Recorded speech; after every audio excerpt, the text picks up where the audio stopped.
Hi, I'm Monique Burns with Great Day Property Management. I am on week 3.5, I think, of this renovation project. I've been showing you start to finish our progress on this, and I called Jeff, the head renovator, and I said, hey, is it all right if I come out today? And he's like, no, there's nothing to show. And he was really upset because he's had some things stop the project that are just out of his control. And when you are renovating a house yourself, a lot of times you can't plan ahead some of these things that come up that you can't control. So you should buy a house from us that's completely done and you have far less risk. Or if you want to do a house project like this with us and have Jeff renovate one of your houses, you can link into my exclusive buyer list, and that gets you on a list because we only do it for a few people at a time. So let's go in there and find out what Jeff is so upset about. We're waiting on the water department still. I was trying to think how long we've actually been waiting from the time we first contacted them. It's probably close to a month. Yeah, at least a month. So they'll set appointments and not show up. That's pretty common, maybe 20% of the time, you know.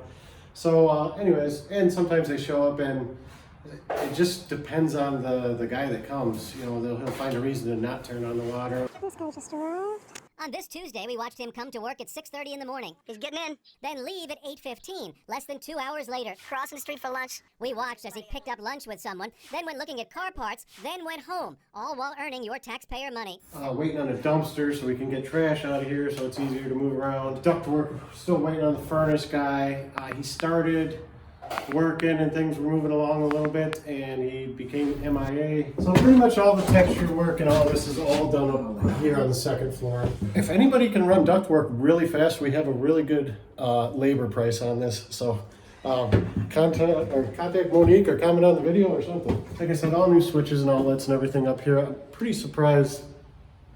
I mean, I've seen burned outlets and stuff when I've removed outlets from houses before, but almost every outlet on this floor was melted and wrapped in duct tape, which is actually, do you remember what that was there? No. That was the light switch for the bedroom behind you. Oh. So you look in the bedroom over there, now there's a light switch in that room. Over there. I started stripping the tub, stripper's not working, so what I'll do is I'll rinse that, I'll bring a bucket of water and rinse that out and then just sand it down. I was trying not to sand it because it creates a lot of dust, but that'll be fine. We'll sand it down, bondo it where we need to, and then glaze it. Yeah, the electrical in here, you know, we insulated the top. ductwork. Yeah, there's this ductwork because I guess it was the easiest one to run, but we repaired all this and we fixed the cove. So I was talking about getting rid of that cove originally, but when we started ripping into it and got rid of all the old wood, I realized why that cove is there. Where the roof comes down, it comes down really close to the drywall there, so you actually have to have a cove there. Stuff we're still doing just to kind of keep busy while we're waiting.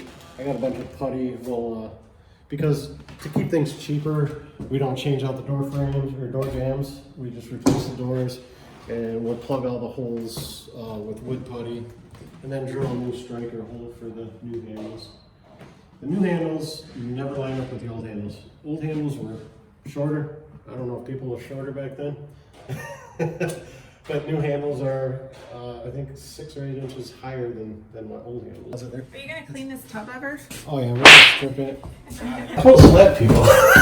I don't want to do the cabinets until we drywall them and stuff. So. I mean, if I put all that stuff in now, then I gotta take the time to cover it, so we don't get it dirty with drywall, mud, and paint, and everything else. So, but I mean, cabinet's going so fast that, you know, I'm not really concerned about that. The things I'm more concerned about is, you know, making sure the plumbing isn't leaking anywhere, and you know, so if I knew for a fact that there were no leaks, I'd cover it, but. If I cover it now, sure enough, there's going to be a leak, and I'm going to have to. Working hard. Trabajando duro. It's mudded up, ready for paint. We covered the ceiling; it was peeling again. You know, yeah. Those kind of look nice up there, don't they? Yeah. I was It kind of reminded me, I was in Boston, and some of the really old houses, some of the old light fixtures almost look like that. You know, it was kind of neat. So, I don't hate them. I was going to get smaller ones that matched, or that didn't take up so much room, but I think these look good, you know? Not bad. And they're the LED lights that most of the last 13 years. Saturday we were here, we poured 6 yards of concrete in the bit. Oh, you didn't see this either. No. So this was all wide open before, right? All the way down to this step. I built it back up. Built in a railing so we won't have to put a handrail on this side. We'll obviously have to have one over here for code. But put a wall up here, which this was all wide open. Being wide open, you know, somebody can fall off the stairs. So we like to cover that up. So this is what I've been doing today is scraping the walls, getting the walls all ready for skimming. But What is skimming? So we tried a couple materials. This is basically it right here. This is a cement base that we were using. We're going to skim over the walls. They're not going to be perfectly flat, but they're going to be covered. And I don't like this one. It wasn't adhering as well. We were losing a lot of it on the floor, and plus it's expensive. So we're going to use a gypsum base. It's a lot cheaper. It adheres to the walls. We don't drop any of it when we're putting it on. And it's basically drywall mud is what it is. Yeah, the floor, you see the floor? Nice. There's a couple spots in the floor that I'm going to finish with a fine feather edge finish. Like right here. You can only go so thin with cement. So we stop the cement right here. I'll use a really fine patch, a floor stone patch to fill that. And any rough edges that are, you know, that's really not bad. But I'll feather finish that just so it looks nicer.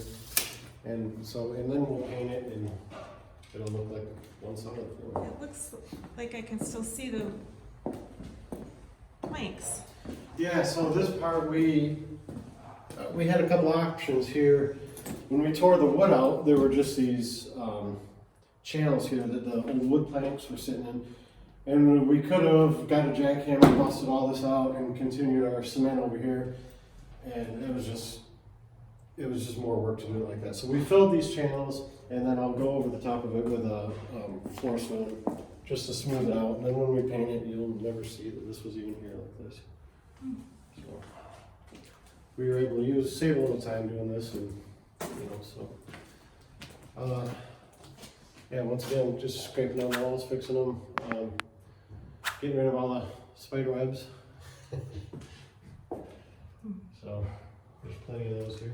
My intentions were to hire maybe my son or something to have him here this week to do all this stuff, but because we're slowed down, I'm doing it, which that's fine. I don't care. I'll do anything. Not exactly sure what we're doing next week yet. We'll figure something out though. We'll start painting if we have to. Like I said, we'll start painting. I don't like to paint without water, but if we have to, that's what we'll do. So. Thank you. Yep. See ya.